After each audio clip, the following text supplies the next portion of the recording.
She has been of good health before she was hit by a stroke.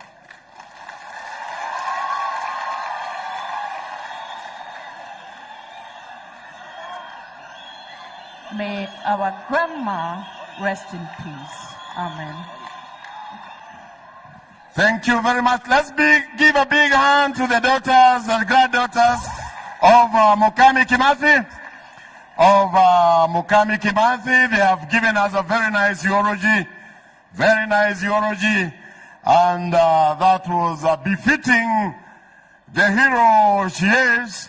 And that is Mukami Kimathi. And wale tuko nyuma bado sisi ni maumau. Niseme kwamba I'll be making a mistake if I don't recognize the church that did wonders with Mama. Wale wenye vitambaa, just wave. The heroes' faith, you did wonders. And particularly the 8 who went to the morgue, dressed Mami. And you said she has to be in white.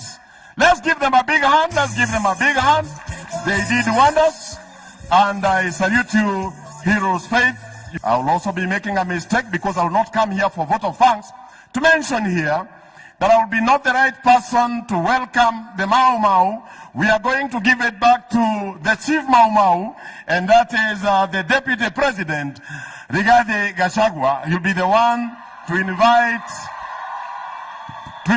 the Chief Mau Mau.